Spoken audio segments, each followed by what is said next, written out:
Listen to the 48 Hours podcast for shocking murder cases and compelling real-life dramas from one of television's most watched true crime shows.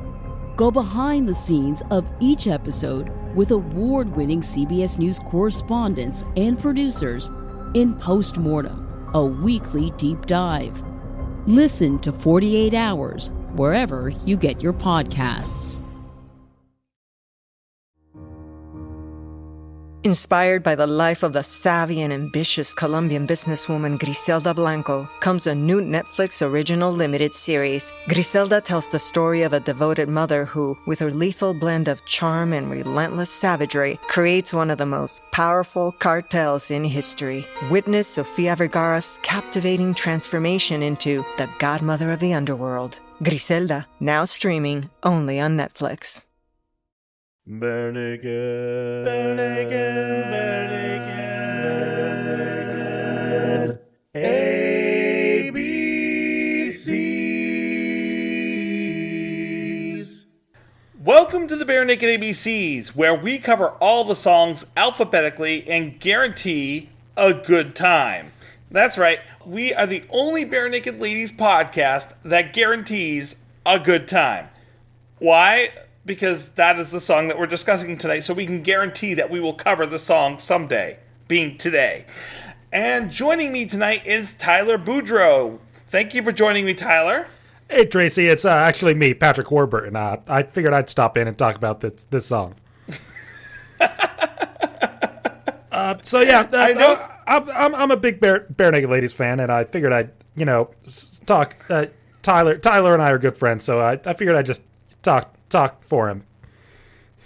Well, thank you so much for doing that. I don't know what I'm doing, Tracy. I wanted to drop the Patty Warbucks on you. Oh, well, it worked. I was going with it. Thanks. Yeah, it's me, Tyler. Hi, I'm back.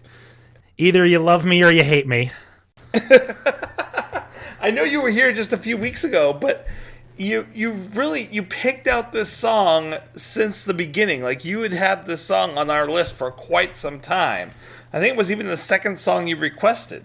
I mean, for me, it's just because I love the 2017 collaboration with the Persuasions. The whole album is one of my favorite Barenaked Ladies products that's ever been made. Barenaked Ladies and the Persuasions. Ladies and Gentlemen is what that album is called.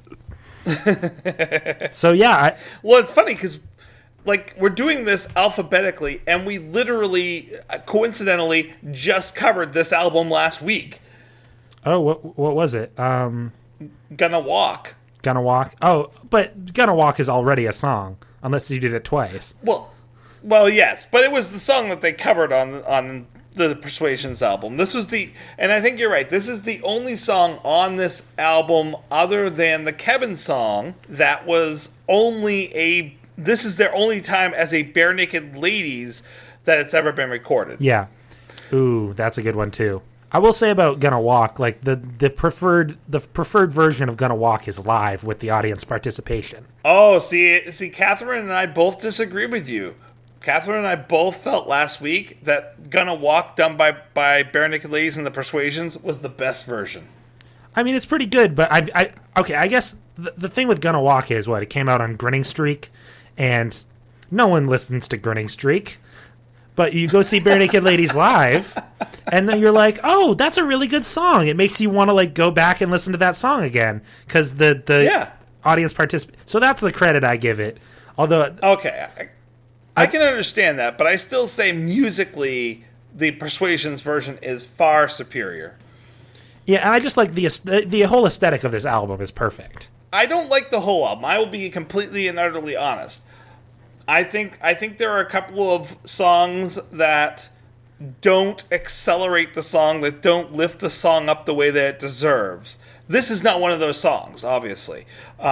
First of all, it's not a Barenaked Ladies song until this album, but as well, I think it's actually a really good rendition of this song. Oh, for sure. And so, yeah, we're talking about good times tonight, not Gonna Walk. We'll have ourselves a grand time. Oh, yes, we will. There'll be a little rain sometime. Lord knows. Oh, baby, yeah. There's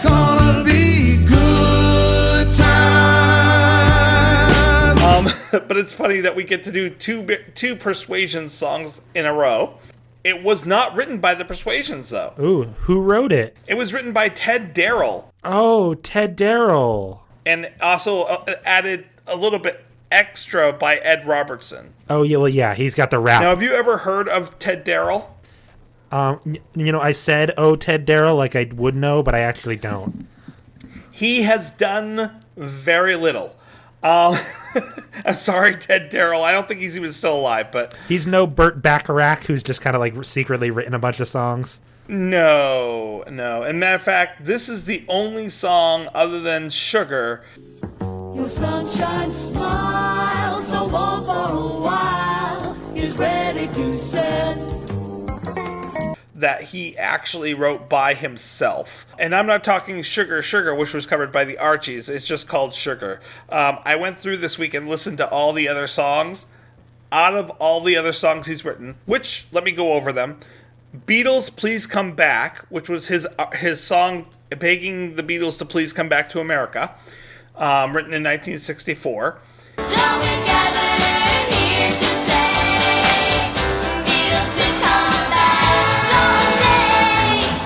Country Girl, City Man, which both of those he wrote with Chip Taylor and this one was in 1968. I was born in New York City.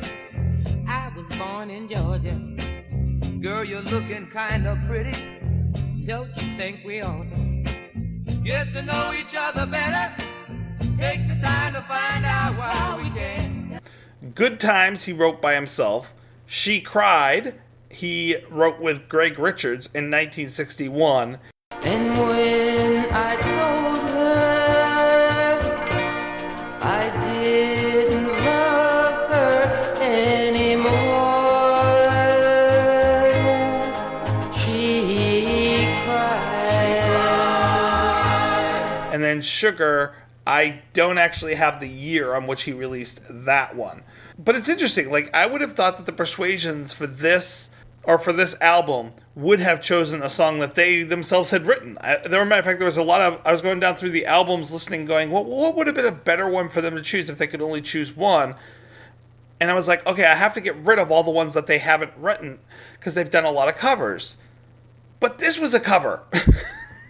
Well, was it a cover or was it just a song that this other guy wrote and the Persuasions were the ones who performed it? It was covered. So the first time it was ever sung was by Jerry Butler. Okay, so but it's the Persuasions' most popular song is "Good Times." If you look them up on Spotify, it's the number 1 and number 2 hit. It is their most popular song, and it also is their version is a lot more popular than Jerry Butler's version. So in a lot of ways, it was made theirs. And back in the 60s and the 70s, that's kind of the MO. It's like sometimes you write the song and someone performs it, and then the Four Tops do it, and then the Four Tops have the hit version. Right. And it's usually the Four Tops back then that get the credit. Or the Supremes. Right. Or the Temptations. Yeah. We're going to go on for quite some time. Or Smokey Robinson. Mm-hmm. Or the Persuasions. Yeah, when did the Good Times by the Persuasions come out? Ooh, that is an excellent question. And 1971. Ooh, good year. It was their third album, which was Street Corner Symphony. What else came out in 1971? Little bit of like Ram. You know what? I don't know. Did Ram come out in 71? Hold on. Let Google do this for me. Best albums of 71. Led Zeppelin 4. Okay, well, that one wins. Pretty solid, yeah. Automatically. What's Going On by Marvin Gaye. Yep, gotcha. Who's Next by The Who. Okay, yep. Hunky Dory by David Bowie. Is Who's Next where they started doing like Baba O'Reilly and Won't Be Fooled Again? Yep. Baba O'Reilly was on it. Won't Get Fooled Again, I think, is also on that same album. Won't Get Fooled Again was the last one on the album. Better song. Hot take. Won't Get Fooled Again is better than Baba O'Reilly. I am not taking that. Why are we talking about this? I want to know what year Ram came out. Oh, Sticky Fingers by the Rolling Stones came out this year. Metal by Pink Floyd. Like, there were a lot of good albums that year. So I could see why that might get buried a little bit. And for the record, I just looked it up, and Ram did come out in 1971. So, and Ram is my favorite Paul McCartney album. I figured it was around then. I couldn't remember if it was 71 or 70, so... Well, I think McCartney came out in 70. Okay, that's probably what it was. So what are we talking about? Barenaked Ladies? We're talking about Barenaked Ladies. We're talking... And actually, right now... I'm just out here flexing my random Beatles knowledge. Sorry. Right now, we're actually talking about the Persuasions. So how much did you know about the Persuasions before this album came out? 0, I would say. Well, let me lay down a little bit of knowledge about this group then. Oh, yeah, lay down that knowledge. Ooh, lay it down, Tracy. So, I don't have... Hey, girl, Tracy's about to lay it down on you. Okay, what song is that? I need to put that in as the new clip. They're an a cappella group that began singing together in Brooklyn, New York in the mid-'60s. They liken themselves as gospel, soul, early rock, and jazz, kind of all mixed together. They do 5-part harmonies. Now, the interesting thing is they were discovered by Frank Zappa. Before that, they kind of did some stuff with a small label, wasn't really getting distributed much, and then Frank heard them, and he shipped them out to his studio out on the West Coast and had them record, and that's when they started taking off. Since then, they've recorded 25 albums. Wow. I guess the question there would be, has the cast of the Persuasions remained the same for all these years? I was just it seems like the sort of group where you can swap in and out. They haven't changed a lot, but they have changed because 4 of their main members have died. In 1988, we lost Herbert Road. In 2012, we lost Sweet Joe Russell.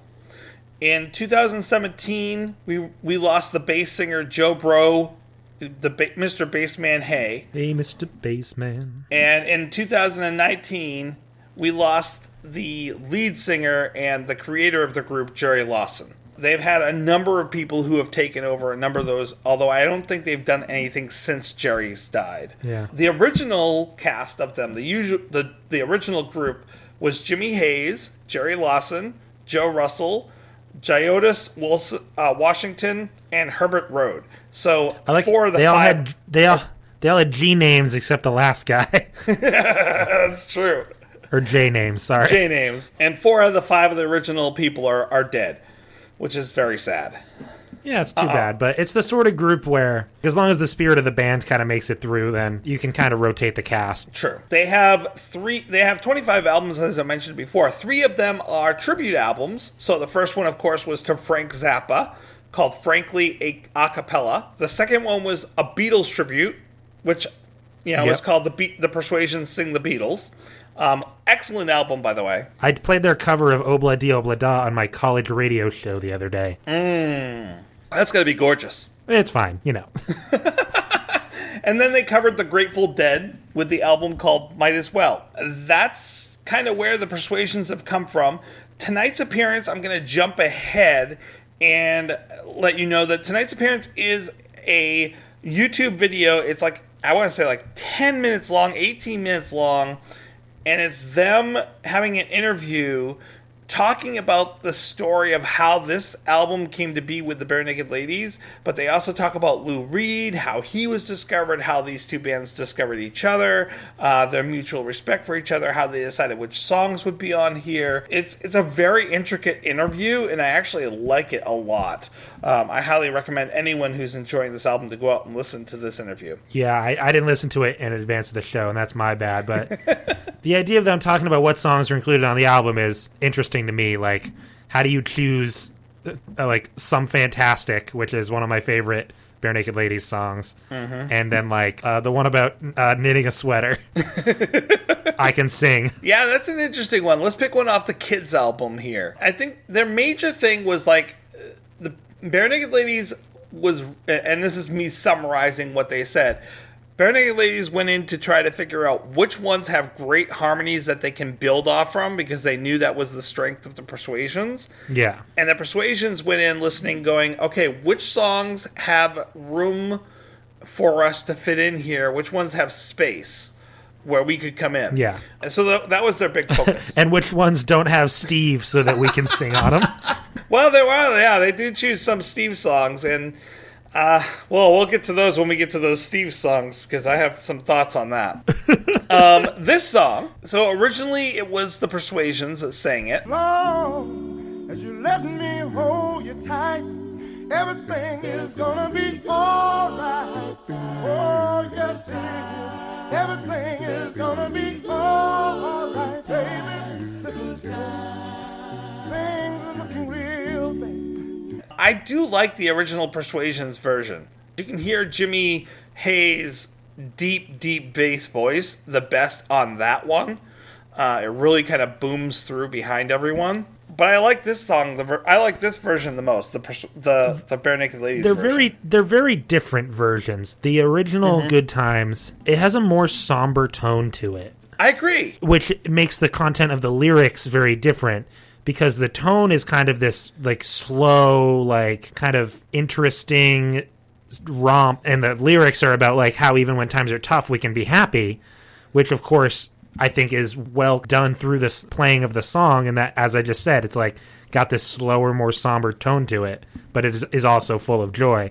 And then the Barenaked Ladies version is just pure ecstasy in a much more fun way. I would say that the original version kind of, like you had said, this is a bittersweet song. This is a song that really kind of plays on there, like, this is a bad time in our life, but as long as I have you, and we're kind of talking about the lyrics now, but that's what we're playing on, is, like, as long as I have you and I have our love, then, like, all these bad things that are in our life don't matter. We'll get through it together. Yeah, and they use a lot of like different metaphors and different ways of saying it, but that's the basic message. The original version, because of the somber mood of it, and it's not like totally somber, but it is a little bit slower, a little bit. I might even be in a different key.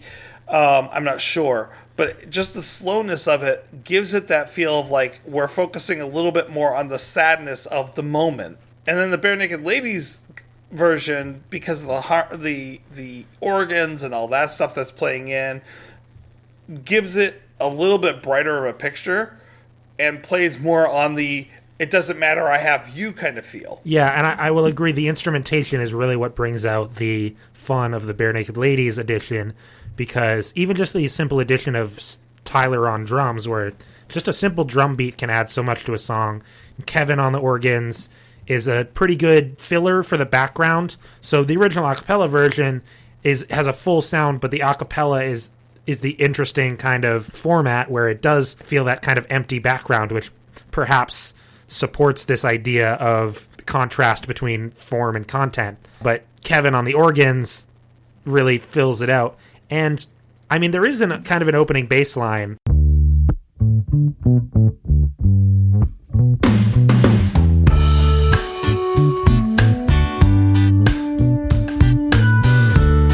And that opening bass line from Jim is really fun. And that's probably matched by some of the singers doing that too, right? Yeah. Or maybe not. It starts out... So we start off with Jim's bass kicking in.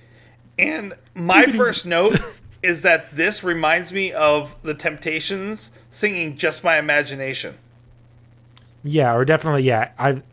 The first couple notes of My Girl are definitely like, okay, just a few bass notes and then everyone comes in, yeah. Right, and it's one of my favorite. Those two songs are my favorite type of from that era of this type of music, and it's just like it brings back all those feels from hearing that, all those wonderful feelings that I have and memories of that connect to those songs are coming back with those first couple bass lines from Jim, and it really elevates the song right off. And then you're right. We have Kevin coming in with the keys, and we have Tyler coming in with the drums, and it really brings the song to a different level. Yeah, and I'm just the idea of like instrumentation, like it becomes more of a straight up rock and roll song as opposed to an a cappella song where it kind of just the tempo can kind of waver in an interesting way. And this is they're kind of just playing it straight. Right. I want to focus on the harmonies. But it's hard to focus on the harmonies because every single time that we talk about the Persuasions, we're going to be talking about the harmonies. That's what they provide so amazingly well, and that's why they were brought in. They have beautiful voices that just blend amazingly together, as well as with the Barenaked Ladies and the instruments. Yeah, and I think, well, the harmonies, just the chorus where they're singing good times, it's just so fully fleshed out that it's heavenly to listen to. And then obviously the verses are more one person singing and then the a cappella background singing. Well, that's the thing, is in the background you get the oohs and the ahs, and it really... Yeah. The oohs and the ahs? You have the oohs and the ahs. Wow. What about the A's? Tracy was taking a sip of water. There's no Fonzie in this song. Hey. I recently watched the 1948 film of Caesar and Cleopatra, and there's a scene in that Apollodorus calls for a boatman, and he says, "Hey, boatman!" And the boatman goes, "Hey!" And it's very confusing why that exists in a Caesar and Cleopatra movie. Interesting side note. These are the kind of tangents you get with me. And then I have to sit there and try to figure out how to bring it back from that. 70-year-old movies.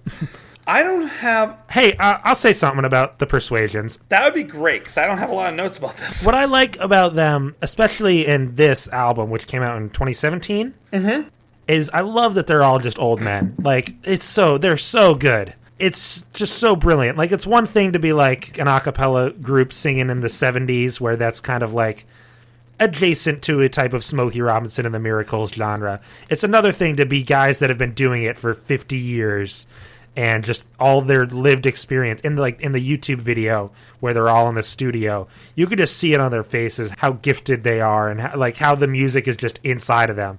It reminds me of the scene in Oh Brother, Where Art Thou, where the Gravediggers are singing. Yes. Right before the flood. I forget what the name of the song they're singing is, but it's all you just the heart of music lives in these kind of old soul harmonies, and it's so good.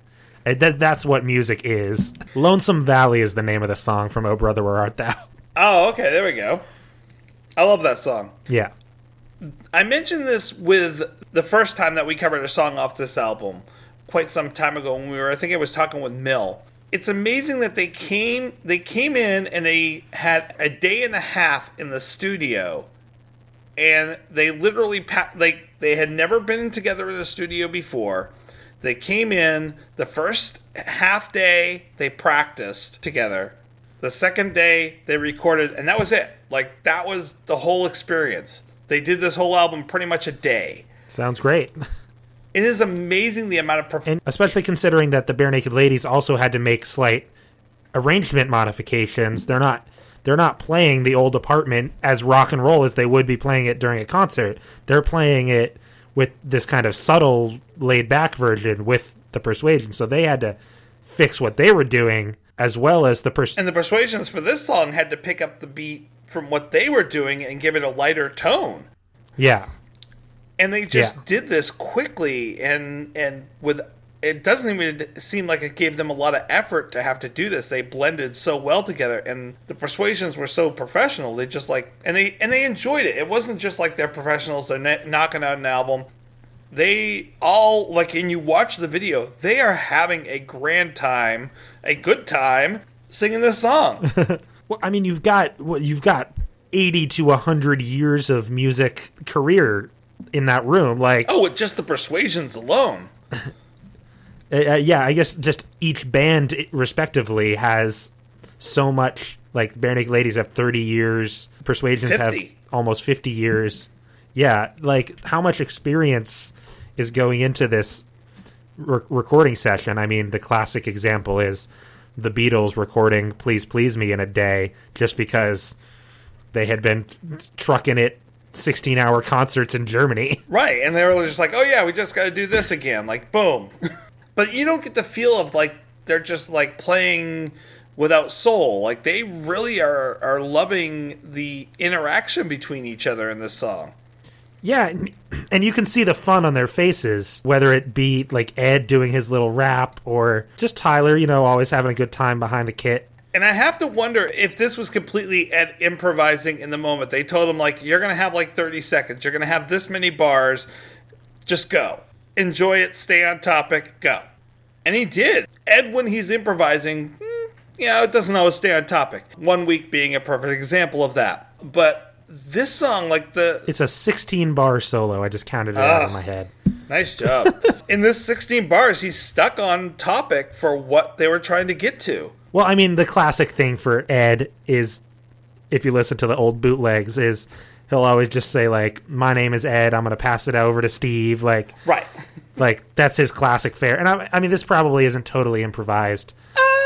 It's the kind of semi-improvised, where he probably improvised it to start, but then he probably practiced it and perfected it. Maybe. I don't know. I get the feeling that was pretty improvised. Like, he can come up with better lyrics than this if he's got a day. They're not bad lyrics, they're just, they feel improvised. It's like when they say a movie scene is improvised. What they mean is it's just it wasn't in the script, but the actors that day came up with it and thought it would be a good idea. Right. It's not like they were on camera and they just said it. It was realized in a shorter amount of time. Right. These lyrics are not online. You have the original lyrics online. The new lyrics with Ed's piece are not online. So what he says is, good times because the times are good. And if you aren't feeling it, then maybe you should. Give it a chance, because maybe I'm the one. Before you know it, good times have begun. I know about bad times, had my share. Was before I had wrinkles and before I had gray hair. Made some dinner and a bottle of wine. Come and sit next to me and have a good time. I mean, yeah, that's like pretty straightforward, like just like a breakdown rap. That's something John Mayer can do in his sleep or something. Like, you know. It's interesting because the rest of the song, it sounds like they've been, like the couple has been together for a long time. You know, they're in a long-term relationship, and but they're going to make it through the hard times. Ed's rap is very much new relationship. Give it a chance, because maybe I'm the one. Like, this is a new relationship type of situation. And the idea there is that because Ed is clearly a new voice in the song, that the dichotomy is more acceptable, because the Persuasions singing about this old and Ed singing about new, the contrast works. Yeah, no, and I don't think that the bridge doesn't work. The breakdown rap doesn't work. It actually it's a little silly. Well, yeah, it's fun. And I think that's the thing. Like, it's not so much silly. Like, Ed's definitely written sillier lyrics than this, but it's definitely fun. I get a feeling of fun when I'm watching him sing this. Yeah, I like it. I like the breakdown rap in the middle there. It's kind of cool. Ooh, a breakdown. Oh no! Don't make me. Oh, you did it. All right, fine. But I don't know how to break this song down. I guess I'm gonna have to go over to TuneBat. I don't think we're gonna have anything from Aaron tonight, so we're gonna have to go over to TuneBat. TuneBat, what do we have about this song?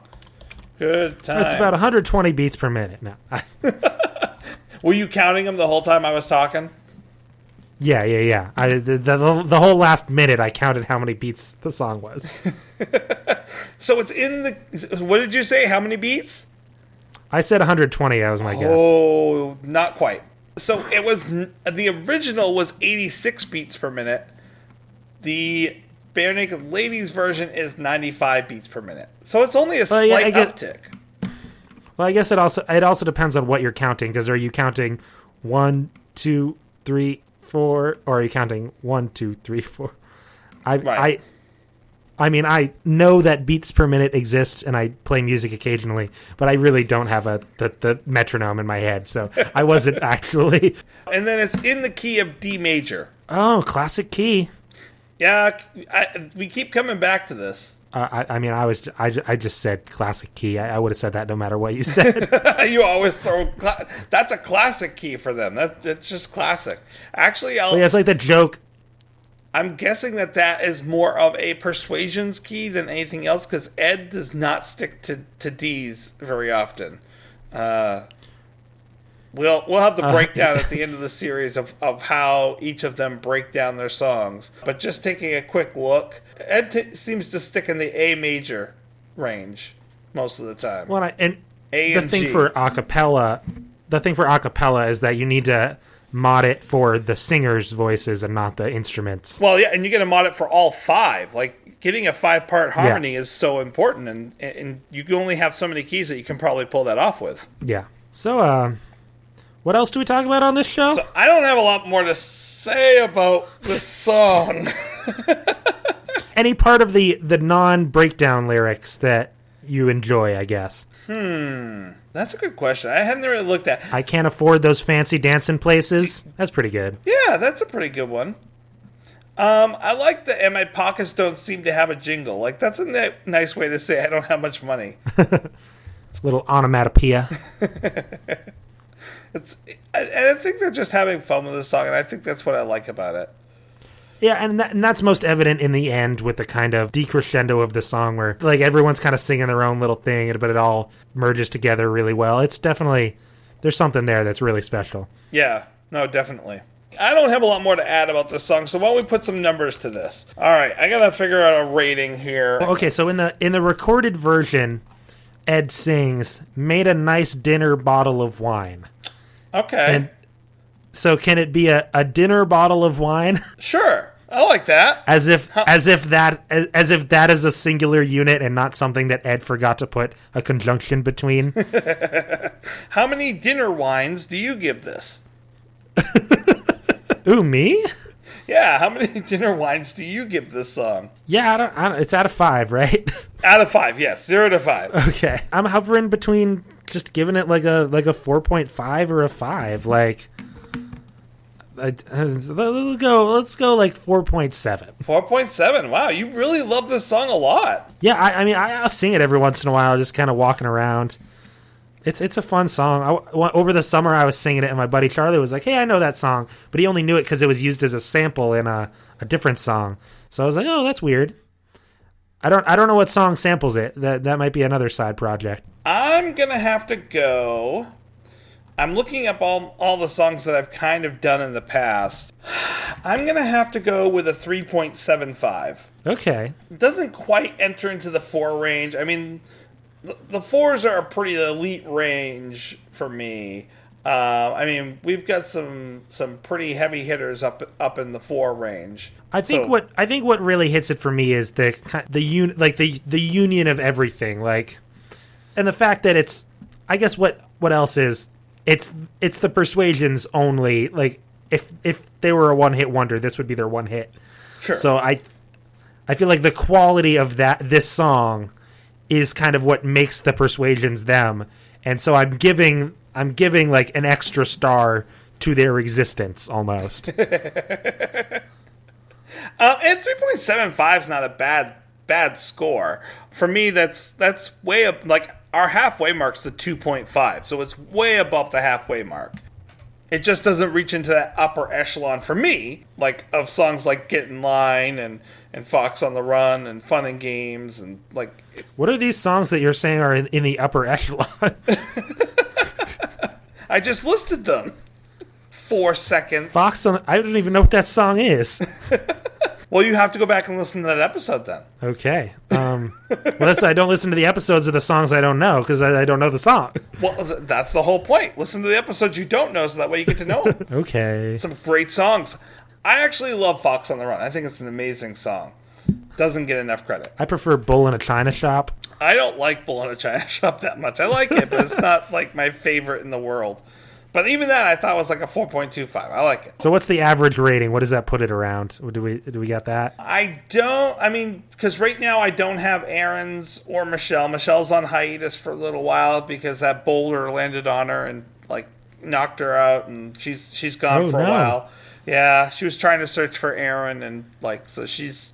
Well, did she get her arm trapped in the boulder and have to cut it off? No, Michelle's out for a while because she was trying to find Aaron. She went into this big old place and this ancient Aztec or Mayan temple, and like found like this golden statue that had a clue on the bottom of it, but then like this boulder like chasing after her. She ran out, got out of the way, but then she was captured. She was captured by someone, I don't know who, so I don't know when we're going to get her back. Was Alfred Molina there? Oh, that's too bad. Yeah. But I will say about this, Michelle and Aaron, they sure are national treasures. You know what I think? I think they're off together right now having a good time. Aww. Not that kind of good time because Aaron's engaged and Michelle has a husband, but not. Yeah, they're playing pinball or something. Yeah. That's a good time. They're playing Silver Ball. So we don't have their scores, and I haven't had their scores on a number of songs for a while, so I can't really re-rank that. But between the two of us, it comes out to a 4.23, which puts it up around Be My Yoko Ono, Flying Dreams, Am I the Only One? So it's in a pretty good area. Ooh, Am I the Only One is a 5, though. See, that brings up old discussions. We had a lot of arguments on that one. Are you saying that music is like subjective and it can mean different things to different people? I am. Except for when it's when I'm rating it, and then that's the only correct answer. So, Tyler, where can people find you if they agree with your ratings? Good question. Okay, so the Amateur Nerds is our brand, and so you can find that on Twitter and online. Google us. You can find our Podbean or whatever pod server we're using, because we might be changing. And so our old project was Fantastic Mr. Fox Minute, where we analyzed Fantastic Mr. Fox 1 minute at a time. Our current project is the Evil Podcast of Evil, where we talk about Dr. Horrible in about 12 or 14 segments, not minute by minute, just kind of bigger segments. And then in the future, we will be starting Wildcat Minute, which is an analysis of High School Musical 1 minute at a time. So if any of those sound interesting to you, follow the Amateur Nerds on Twitter, or of course you can follow me at Tyler Booty, TylerBoudy on Twitter. I recently have a good picture of some political commentary from some fridge magnets. So if you want to know what the fridge magnets were saying, follow me. And as always, you can find us on Facebook and Twitter at Barenaked ABCs. And I would highly encourage people to go out and have discussions on either Facebook or on our webpage, which is bowlingstormtrooperentertainment.com. It's a long name, but we're the only ones that have it. And actually, it's the one you should get bowlingstormtrooper.pizza. No, it's not bowlingstormtrooper.pizza. Don't go out and look that up. I don't know what that is. Go there. We're actually having some really great discussions with people on both Facebook and at the webpage. I encourage it. I'd love to have conversations with people about these songs. That's why I started the podcast to begin with. I do want to take a minute to wax poetic. So, Tyler, go wax your legs.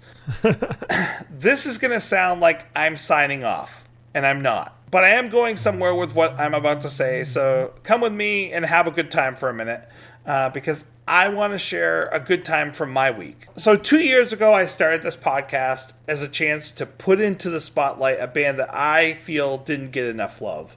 There wasn't even a podcast about the band that had brought me so much joy.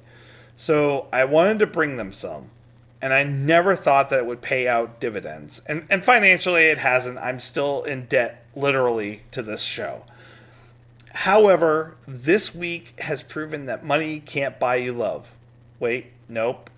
That was the Beatles.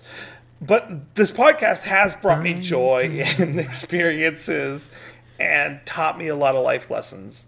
It's given me a chance to talk to idols who I never imagined being able to meet. Susan Rogers, Dean Friedman, Melanie Doan, Dave Foley, and me, Patrick Warburton. And of course, Stephen Page. In my first interview, I had the chance to talk to one of my idols for over 25 years. Next week, I pay you guys back, the listeners, and as well as get another accomplishment for myself. So you see, this podcast has taught me a lot. It's taught me to put myself on the line for embarrassment time and again. Anyone who's connected with our Twitter page definitely sees the amount of embarrassment I'm willing to take. I'm constantly reaching out to people that I admire to ask them to come on our show. People I never thought would say yes. Steven, Dave Foley, Susan, Dean, those are all the yeses. But for every yes, there's been 9 people I never heard back from, which makes sense. I won't say their names here for 2 reasons. One, they have the right to decide if they don't want to appear on a show, and they don't need to say yes. And 2, maybe they're just yeses that haven't answered in yet, because that's what happened this week. I was certain that I would never talk to next week's guests. I sent out the request 3 or 4 weeks ago and was sure I would never hear back from them. I mean, who am I? But next week's interviewee was gracious enough, as all the other interviews, to give us a chance and to say yes. And I want to say thank you to that person, but I will do that next week. Right now, I want to encourage everyone that's listening to do what this podcast has required of me. Take the chance. Reach for a star. Because you might not hear anything, but once in a while, even if it's only once in your life, you get a yes. And that yes is amazing. So reach, try, strive. It is worth it. And if it doesn't turn out well, you can blame it on me. With that being said... I was going to say, the wax poetic thing is from Blame It On Me, but that's clearly not the next song alphabetically. It isn't. And it took me so long to sing the song in my head to get to Blame It On Me. I'm very confused now. Well, I'm kind of in some ways hinting at who might be on next week, because it would be a little too obvious to go moo. But I want to welcome you all back next week as I get the chance that I've been looking for a long time to interview Andy Cregan. And oh, nice. Yeah, I'm extremely excited. And the whole time that I feel like I'm doing it, I'm going to feel like I'm in grade 9, which is the song the week afterwards. So that will be the song for the new year. But next week, come back and join us for Christmas Eve, for my Christmas present to all of you, for you to listen to an interview with Andy Cregan. Should old acquaintance be forgot and never brought to mind? You know I'm keeping that in for the end of the episode, right? Oh, you can. Barenaked Ladies' Old Lang Syne changed my life. How so? It's giving me a lot of joy. I don't know. I wrote a little short story about Old Lang Syne once in my creative writing class. It was like a 30-minute, hey, just write a story about a holiday. So I wrote about Old Lang Syne. It was pretty good. We'll have to send it to us. We'll have to read it. We'll do a lot. I don't even know if I have that. It's in like an old notebook somewhere. Well, come back next week as I get to wax poetic and talk to one of my major idols that I've wanted to talk to for years, Mr. Andy Cregan. Thank you so much, and have a good night. To celebrate joining Pantheon Podcasts, Rock Camp, the podcast, the official podcast of Rock and Roll Fantasy Camp, is giving away a guitar signed by Mike Portnoy of Dream Theater, Marty Friedman, formerly of Megadeth, and legendary shredder Zakk Wylde, plus our rockstar counselors like Vinny Appice, Monty Pittman, and more. To enter to win, simply follow, rate, and review our podcast on your preferred platform, and that's all you have to do. For more information, go to rockcamp.com/podcast.